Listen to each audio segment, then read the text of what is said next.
Everyone, तो आज की वीडियो में हम करेंगे बीए सेकेंड ईयर का त्वरक सिद्धांत, वो भी इजी लैंग्वेज में। ठीक है, तो ये सेकंड चैप्टर है, फर्स्ट यूनिट का सेकंड चैप्टर। त्वरक सिद्धांत है क्या इसमें? पहले तो वेग या गति में होने वाले परिवर्तन की दर त्वरक सिद्धांत कहलाती है। ठीक है, वेग या गति में जो भी परिवर्तन होगा उनकी दर को त्वरक सिद्धांत कहते हैं। अर्थशास्त्र में त्वरक सिद्धांत का प्रतिपादन, इसका प्रतिपादन किया लोड के सामान्य सिद्धांत में हुआ है 1936 में। प्रकाशन से पहले लॉर्ड केन्स के सामान्य सिद्धांत में 1936 में इसका प्रतिपादन हुआ है, और उससे पहले भी 1907 में अफ्तलियन ने कराया था, 1914 में बैकरडाइक ने कराया था, और 1917 में प्रोफेसर J.M. क्लार्क ने किया। त्वरक सिद्धांत का मतलब तो है वेग या गति में होने वाले परिवर्तन की दर। इसका जो प्रतिपादन किया था वो किया था लॉर्ड केन्स ने 1936 में अपनी सामान्य सिद्धांत में, केन्स के सामान्य सिद्धांत में 1936 में। और उससे पहले भी हो रहा है इसका प्रतिपादन सिद्धांत 1907 में कराया था अफ्तलियन ने, 1914 में कराया था बैकराइड ने इसका, और 1917 में कराया था प्रोफेसर J.M. क्लार्क ने। ठीक है, तो इसमें याद रखने की 3 डेट हैं। 1936 में J.M. केन्स ने कराया है,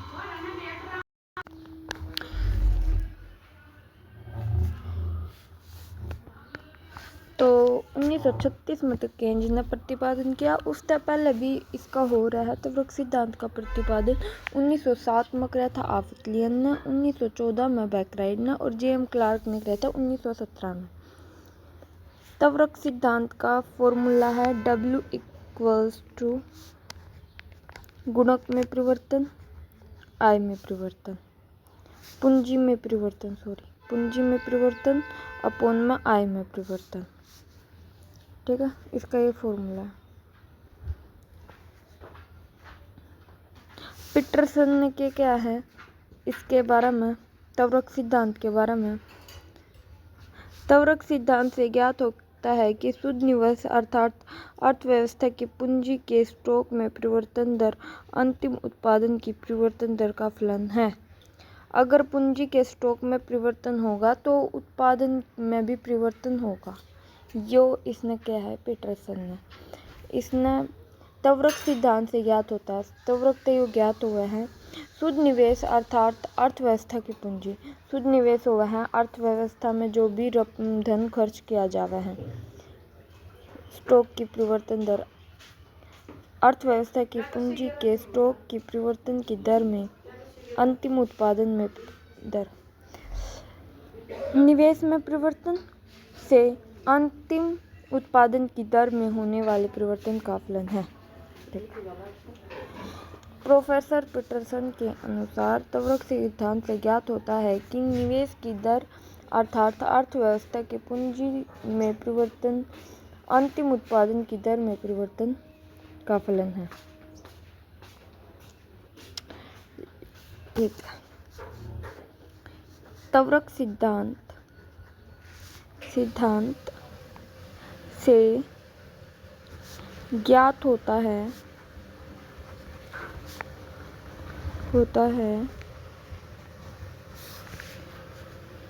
निवेश में परिवर्तन अर्थात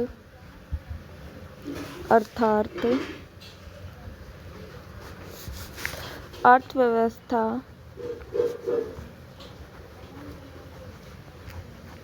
की पूंजी परिवर्तन, पूंजी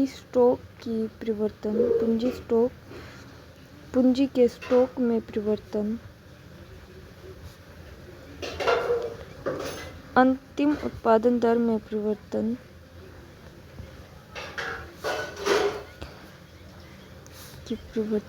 अंतिम उत्पादन दर उत्पादन दर का फलन है।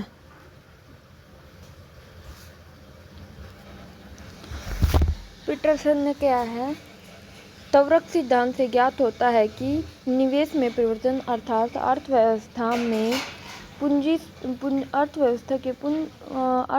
पूंजी के स्टॉक में परिवर्तन दर अंतिम उत्पादन परिवर्तन दर के का फलन है। लिंडोर ने क्या है, लिंडोर के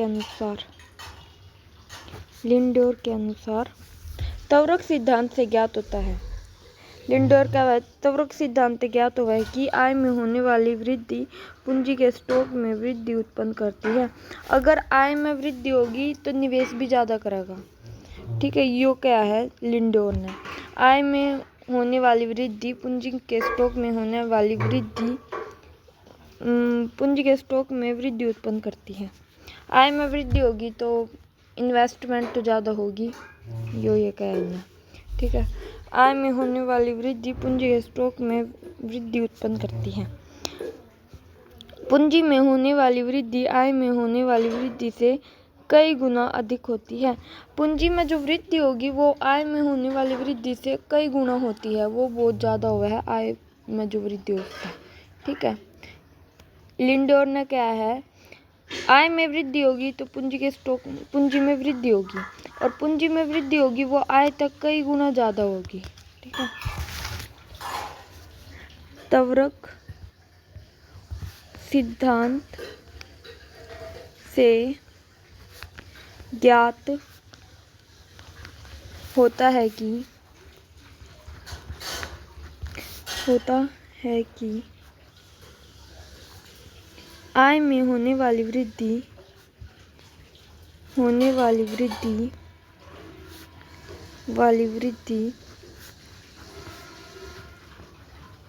पूंजी या निवेश पूंजी के स्टॉक में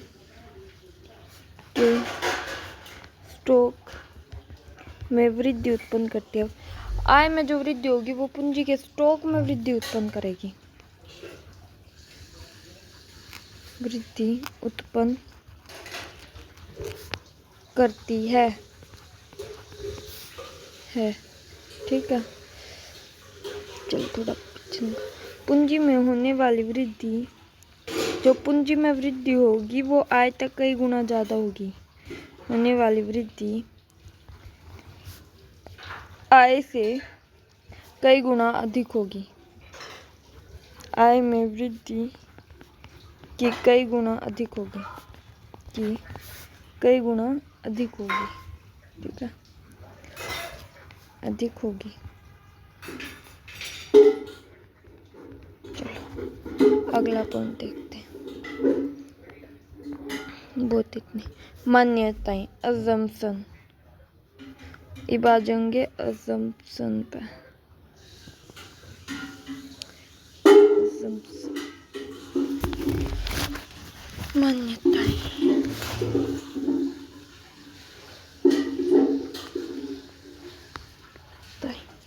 मान्यताएं में है, एक तो उपभोक्ता वस्तु उद्योगों में अतिरिक्त क्षमता का अभाव। उपभोक्ता वस्तु में उद्योगों में अतिरिक्त क्षमता का अभाव, मतलब अर्थव्यवस्था में सभी फर्में अपनी पूर्ण क्षमता का उत्पादन कर रही है। फर्स्ट आ जा, उपभोक्ता वस्तु उद्योगों में अतिरिक्त क्षमता का अभाव।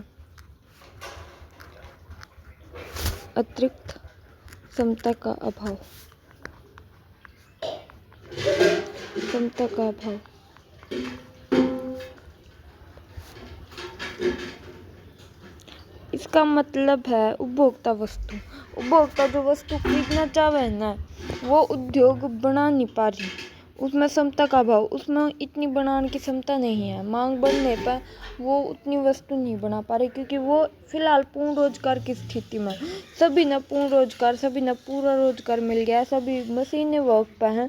अगर मांग बढ़ेगी तो और ज़्यादा वो पूर्ति नहीं कर पाओगी। इसका मतलब ये है वे चालू मांग को ही पूरा कर सकती हैं, जो अभी चल रही हैं वो मांग ही पूरा कर सकती हैं। नई मांग, बढ़ने वाली मांग तो को वो पूरा नहीं कर सकती, क्योंकि उनकी अभी सभी मशीनें जो हैं काम पर लग रही हैं। इसका ये मतलब है, ठीक है। इन आप पेपर में इस टाइप तो लिख सको। उपभोक्ता वस्तु उद्योगों में अतिरिक्त क्षमता का अभाव। फर्में उद्योग प्रचलित मांग को ही पूरा कर सकते हैं। मांग के बढ़ने पर वह असमर्थ होते हैं पूर्ण करने को, क्योंकि उनकी जो पूर्ण रोजगार उनको प्राप्त हो गया, सभी मशीनें जो हैं काम पर व्यस्त है। यूँ करके अपनी लैंग्वेज में लिख लो, समझ में आ जाएगा। स्थिर त्वरक या स्थिर पूंजी उत्पाद अनुपात।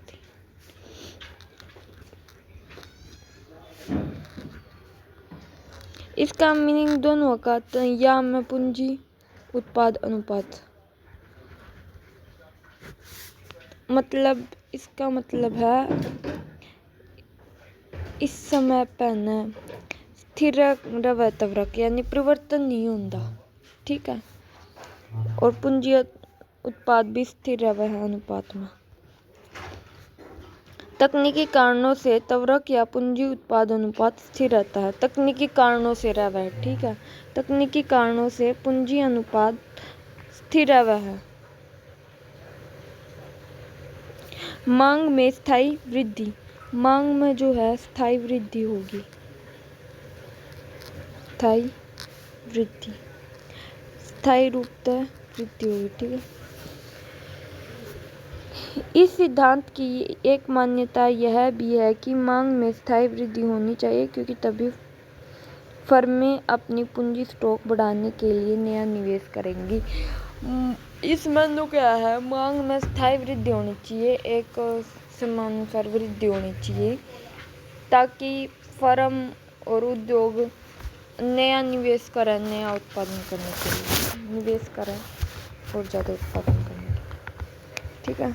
4th पॉइंट आ गया, फर्म उत्पादन क्षमता में वृद्धि करेगी। फर्म जो है उत्पादन क्षमता में वृद्धि करेगी, वृद्धि करेगी, ये इसके अजम्पशन है। अजम्पशन, वृद्धि करेगी, इसका मतलब है फर्म उत्पादन की क्षमता में वृद्धि करेगी। मांग में होने वाली प्रत्येक वृद्धि को संतुष्ट करने के लिए, मांग में अगर बढ़ेगी तो फर्म तो उत्पादन ज़्यादा करेगी, तो इसका वही है, जितनी वो कर सके न उतनी करेगी, आवश्यकता अनुसार वृद्धि करेगी। मांग में वृद्धि होने पर फर्म आवश्यकता अनुसार वृद्धि करेगी।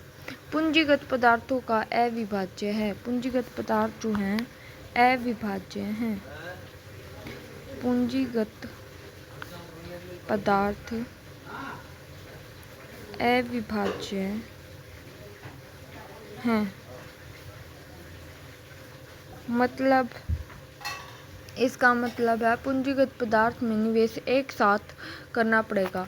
जो भी पूंजीगत है पदार्थ, उनमें एक साथ निवेश करना पड़ेगा। यदि एक मशीन 5 साल काम करती है, यानी मशीन खरीद लिया अपन ने, मशीन का पहले रुपये देना पड़ेगा, नहीं भाई 5 साल काम कर ली और बाद में रुपये दे दिए, पहले रुपये फिर काम न ले कर आप, ठीक है। तो पूरी मशीन पहले ही वर्ष खरीदनी पड़ेगी। उस वर्ष पर किया जाने वाला निवेश 5 वर्षों में नहीं बांटा जा सकता। उस पर जो भी इन्वेस्टमेंट है वो 5 वर्ष में नहीं बांटी जाएगी, ठीक है। पूंजीगत पदार्थों में अविभाज्य, मतलब इसका मतलब है कोई भी मशीन लेवे तो पहले ही वर्ष उसकी जो या वो रुपये चुकाने पड़ेंगे। 5 वर्ष के बाद में उस पर निवेश नहीं किया जा सकता, ठीक है। पूंजीगत पदार्थ में निवेश एक साथ करना पड़ेगा। यदि एक मशीन 5 साल काम करना है तो पूरी मशीन पहले ही वर्ष खरीदनी पड़ेगी, फर्स्ट ईयर में ही खरीदनी पड़ेगी। उस पर किया जाने वाला निवेश 5 वर्ष में नहीं बांटा जा सकता। इसका यही मतलब है। पूंजीगत पदार्थ पर एक ही साथ निवेश किया जाता है, यह पहले ही वर्ष खरीदनी पड़ेगी। 5 वर्ष के बाद इसमें कोई भी निवेश नहीं 5 वर्ष के बाद निवेश नहीं बांटा जा सकता। ये लिख सको आप। उत्पादक वस्तु उद्योगों में अतिरिक्त क्षमता। उत्पादक वस्तु उद्योगों में अतिरिक्त क्षमता। अतिरिक्त क्षमता इसका है उत्पादक वस्तु उद्योगों में अतिरिक्त क्षमता। इस सिद्धांत की यह मान्यता है कि उत्पादक वस्तु उद्योगों में अतिरिक्त क्षमता है, इसलिए मशीन की मांग बढ़ने पर उनकी पूर्ति तुरंत की जा सकेगी। ये कहना है कि उत्पादकों में अतिरिक्त क्षमता पाई जा, वह तभी मशीनों की कीमतें बढ़ने पर वे तुरंत खरीद लेंगे, पूर्ति तुरंत की जा सकेगी। ठीक है। उत्पादक वस्तु उद्योगों में अतिरिक्त क्षमता। उत्पादकों में अतिरिक्त क्षमता पाई जाती है, तभी वह मशीनों की कीमतें बढ़ने पर पूर्ति तुरंत कर लेते हैं। ठीक है। यो 7वां पॉइंट आ गया। साख की उपलब्धता। उपलब्धता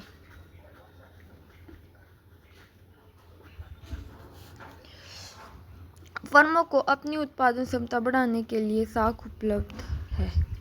मतलब कोई ब्याज ले लिया, साख का मतलब रुपया उधार ले लिए, ये उपलब्ध है। ठीक है। फर्मों को अपना उत्पादन बढ़ाने के लिए साख उपलब्ध है। ये स्थिर प्रतिफल का नियम। स्थिर प्रतिफल का नियम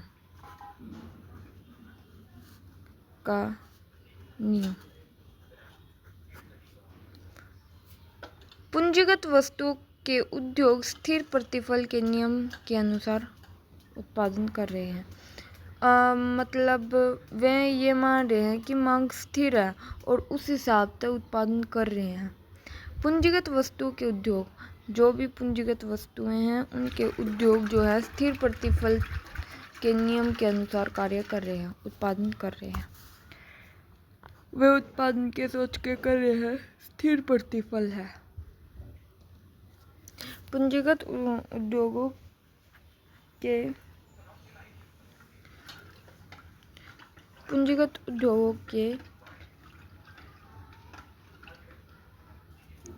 पूंजीगत वस्तुओं के उद्योग स्थिर प्रतिफल का नियम से उत्पादन कर रहे हैं। स्थिर प्रतिफल का नियम में जो साधनों की लोचदार पूर्ति। साधनों की जो है लोचदार पूर्ति है, मतलब आय बढ़ने पर वे साधन बढ़ा लेंगे, घटने पर घटा लेंगे। लोचदार पूर्ति मतलब आय, ये मांग बढ़ी तो कीमत भी बढ़ जाएगी साधनों की भी। तवरक का सिद्धांत इस मान्यता पर आधारित है कि उत्पादन के साधनों की पूर्ति लोचदार है होनी चाहिए, तभी पूंजीगत वस्तु उद्योग अनुसार पूंजीगत वस्तु का उत्पादन बढ़ा सकेगी। साधनों की जो पूर्ति है लोचदार होनी चाहिए, जब भी न तभी अगर मांग बढ़ गई तो वे साधनों का ज़्यादा यूज़ करके वे ज़्यादा वो पूर्ति कर सकेंगे। साधनों की लोचदार पूर्ति होनी चाहिए। स्थिर प्रतिफल का नियम। स्थिर प्रतिफल के नियम में उद्योग वस्तु जो ये जो है पूंजीगत वस्तु के उद्योग हैं, ये स्थिर प्रतिफल का नियम, स्थिर प्रतिफल मान के फिर उत्पादन करा। साख उपलब्धता। बैंकों को साख उपलब्ध करवाई जाती है और आवश्यकता पड़ने पर वो लेवे भी। उत्पादक वस्तु उद्योगों में अतिरिक्त क्षमता। उत्पादक होते हैं उनके पास अतिरिक्त क्षमता होती है और मांग बढ़ने पर वह पूर्ति बढ़ा देते हैं। पूंजीगत पदार्थों में अविभाज्य। पूंजीगत पदार्थ का एक साथ ही निवेश करना पड़ता है। मशीनों पर पहले ही वर्ष कुल निवेश करना पड़ता है। 5 वर्ष के बाद यह अविभाज्य नहीं हो सकता। ठीक है। फर्म उत्पादन क्षमता में वृद्धि करेगी। फर्म जो है उत्पादन क्षमता में वृद्धि करेगी अगर मांग बढ़ी तो। ठीक है। मांग में होने वाली प्रत्येक मांग में वृद्धि होगी तो आवश्यकता अनुसार जो फर्म है उत्पादन में वृद्धि करेगी। मांग स्थायी वृद्धि। मांग में स्थायी वृद्धि होनी चाहिए जब भी फर्म है नई निवेश करेगी। और स्थिर त्वरक या स्थिर पूंजी उत्पाद अनुपात। स्थिर त्वरक ये जो हुआ है त्वरक के सिद्धांत में यह माना जाता है कि स्थिर त्वरक या स्थिर पूंजी उत्पाद अनुपात होता है। पूंजी का जो उत्पाद अनुपात है वो स्थिर हुआ है, बल्कि एक ही लिमिट में इन वो कर सके हैं, यूज़ कर सके हैं, यो मान्य जावे इसमें। उपभोक्ता वस्तु उद्योगों के अतिरिक्त क्षमता का अभाव। जब मांग बढ़ जाती है तो वह प्रचलित मांग को ही पूरा कर सकते हैं। मांग बढ़ने पर वह पूर्ति इतनी अधिक नहीं कर सकते। इसका मतलब यो है।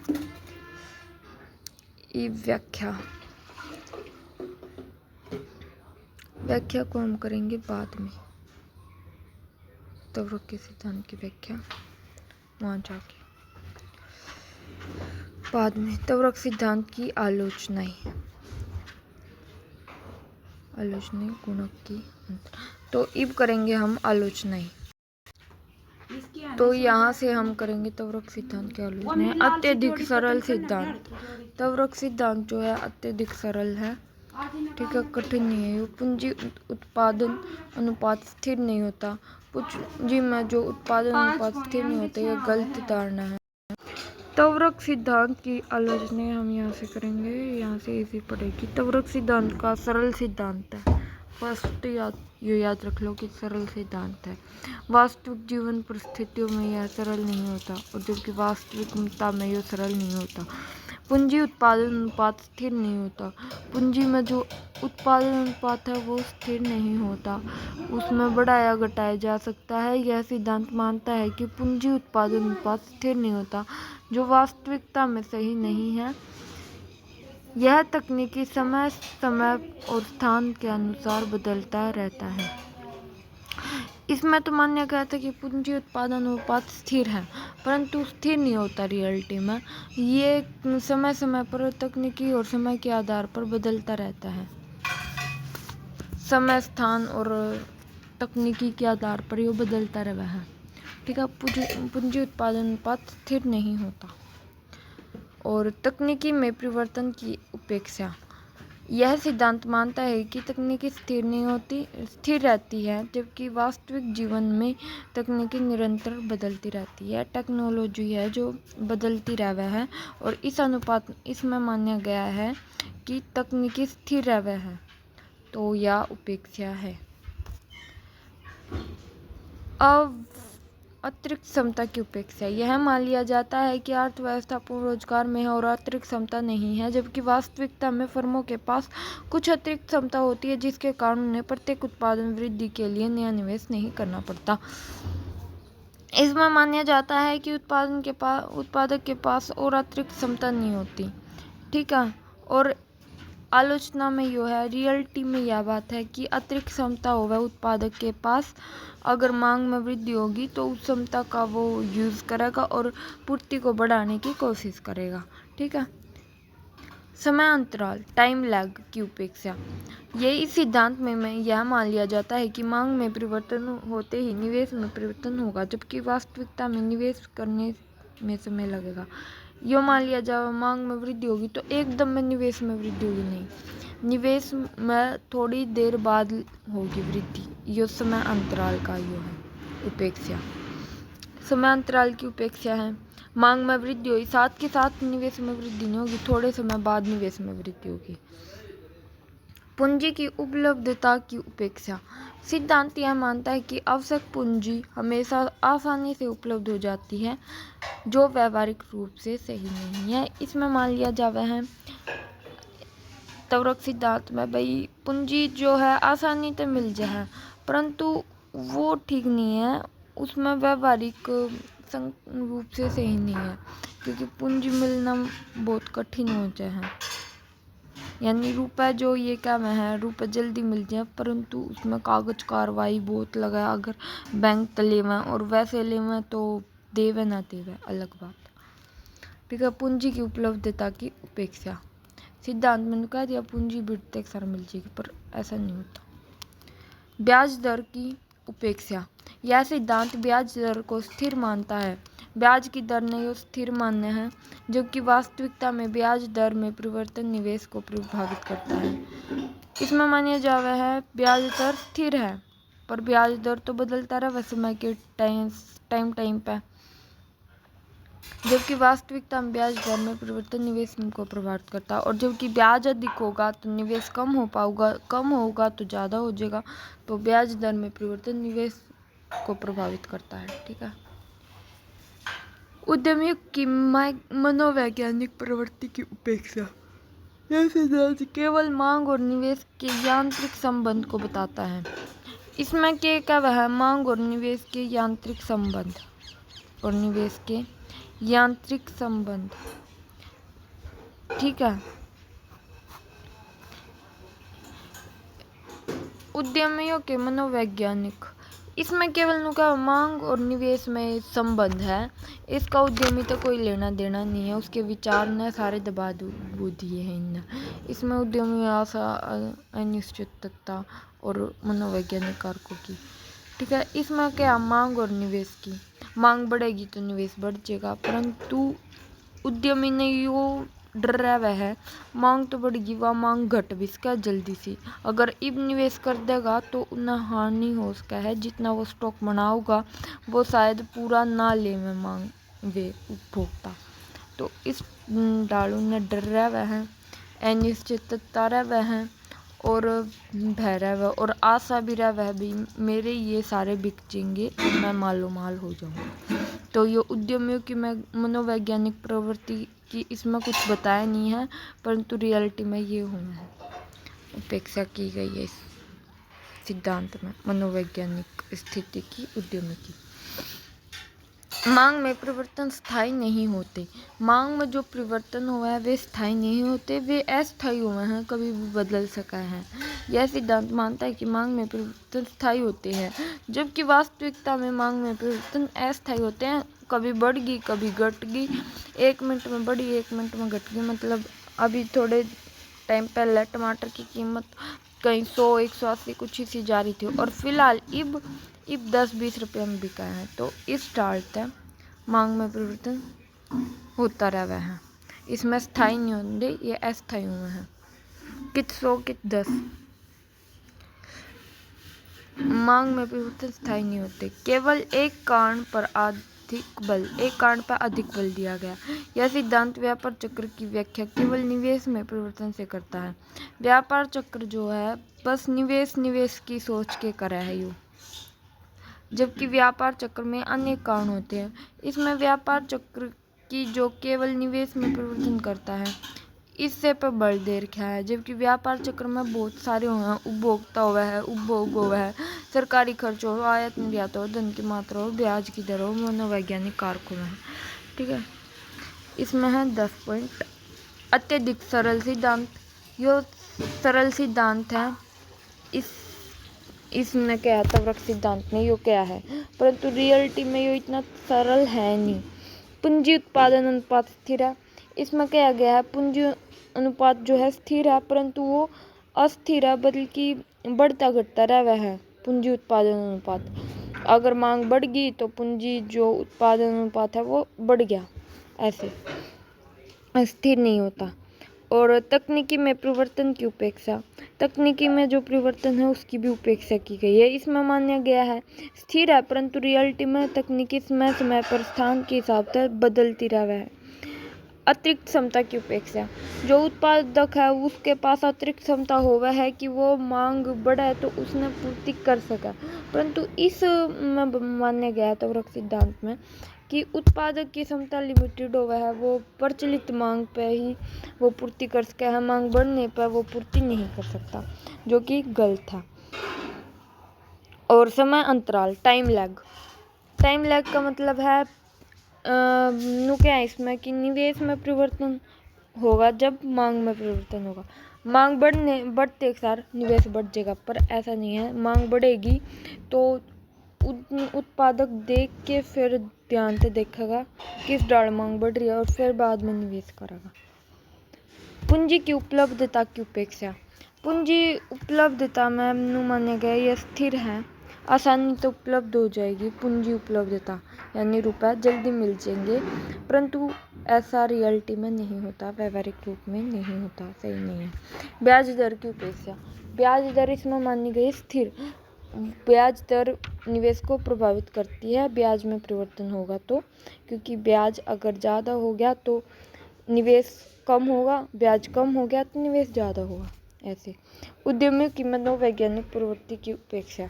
उद्यमी की मनोवैज्ञानिक स्थिति इसमें कोई इसमें लेना देना नहीं है। इसमें बस नु कहा गया है निवेश और मांग, निवेश मांग, जबकि उद्यमी की भी मनोवैज्ञानिक स्थिति हो गया है।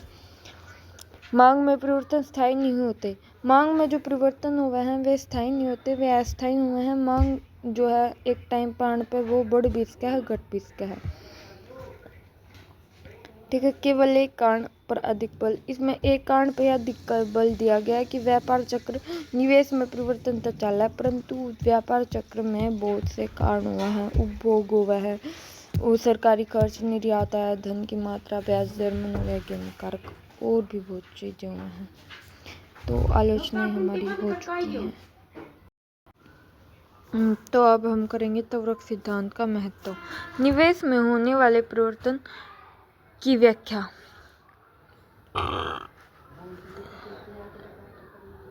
निवेश में होने वाले तीव्र परिवर्तन की व्याख्या। त्वरक सिद्धांत के द्वारा हम यह व्याख्या कर सकते हैं कि वस्तुओं के उत्पादन की अपेक्षा पूंजीगत वस्तुओं को उत्पादन के में अर्थात शुद्ध निवेश में क्यों अधिक उतार चढ़ाव आते हैं। इस कारण शुद्ध निवेश कितने और तक करा। त्वरक सिद्धांत का महत्व। त्वरक सिद्धांत का महत्व। निवेश में होने वाले तीव्र परिवर्तन। निवेश में होने वाले परिवर्तन की व्याख्या।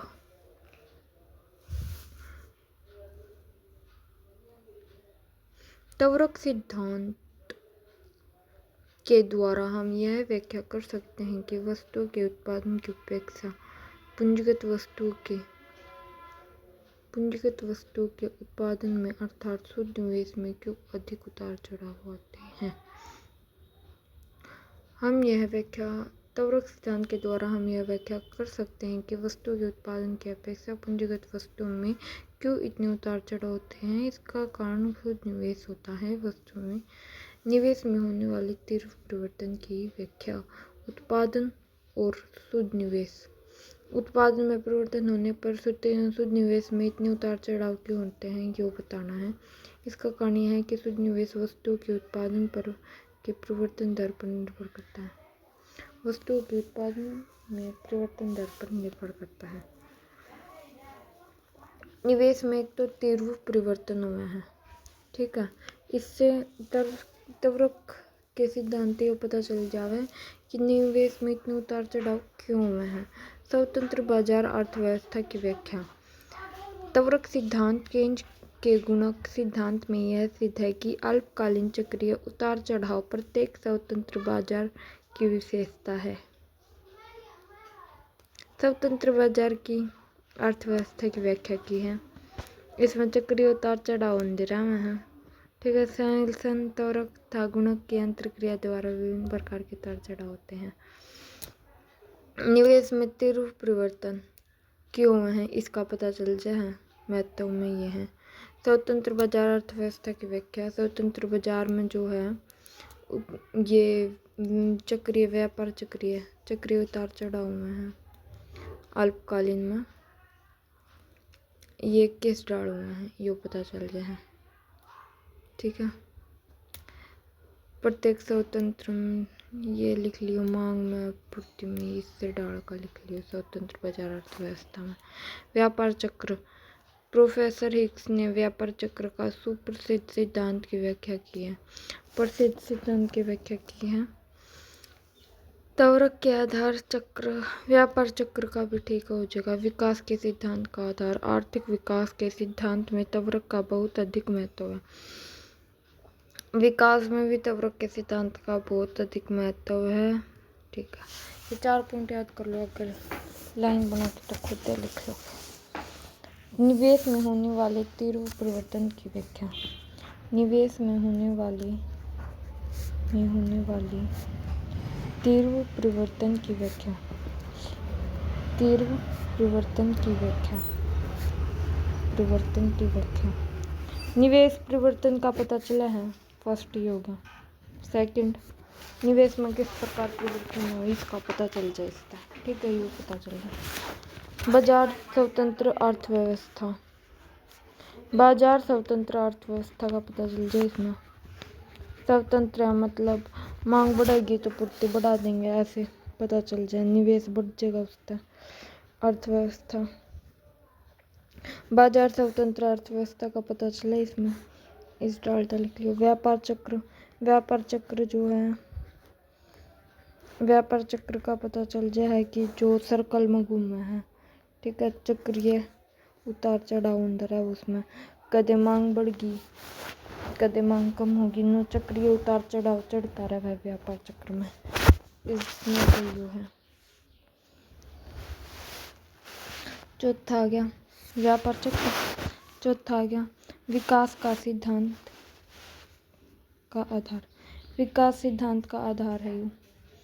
इसमें सारी चीज़ें का तो पता ही चल जाए तो विकास विकर्ष कहाँ पे, सिद्धांत का आधार। ठीक है, विकास सिद्धांत का आधार है वो कैसे है। आर्थिक विकास सिद्धांत में त्वरक का बहुत अधिक महत्व है। प्रतिदिन उत्पादक। ठीक है, 4 ये पॉइंट याद कर लो, और चीज हो जाएगी। निवेश में होने वाले तीव्र परिवर्तन। निवेश परिवर्तन, बाजार स्वतंत्र अर्थव्यवस्था, व्यापार चक्र और विकास सिद्धांतों पर आधार। विकास करे है यू, निवेश परिवर्तन करे यू, और स्वतंत्र बाजार अर्थव्यवस्था पाई जावे हैं, और व्यापार चक्र गोल पाया जावे हैं। ठीक है, ये 4 पॉइंट है महत्व, और कुछ नहीं। व्यापार चक्र, निवेश परिवर्तन, व्यापार चक्र, विकसित अर्थव्यवस्था का आधार, और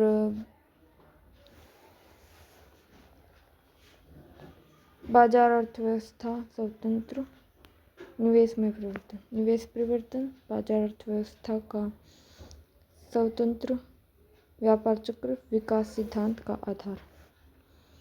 त्वरक और गुणक में अंतर।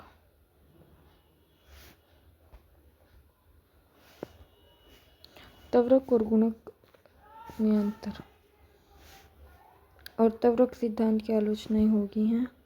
त्वरक सिद्धांत का महत्व हो गया है, 4 पॉइंट हैं। बाजार स्वतंत्र अर्थव्यवस्था, विकसित अर्थव्यवस्था का आधार, और निवेश परिवर्तन, और व्यापार चक्र।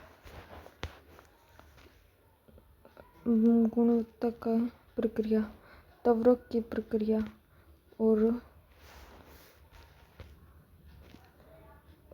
सुपर गुणक, दो ये हैं। गुणक की प्रक्रिया हम जानते हैं कि निवेश में वृद्धि होने के फलस्वरूप आय में वृद्धि होती है। आय में बढ़ने का उपभोग बढ़ता है, और उपभोग बढ़ने से फिर आय बढ़ती है, तथा इस प्रकार आय में होने वाली अंतिम वृद्धि निवेश में होने वाली वृद्धि के कई गुना हो जाती है। त्वरक क्रिया और ये थोड़ी देर में करवाएंगे, ये अगली वीडियो में करवाएंगे। गुणक व्याख्या, त्वरक सिद्धांत की व्याख्या, और त्वरक और गुणक में अंतर। सिद्धांत, व्याख्या और त्वरक गुणक में अंतर।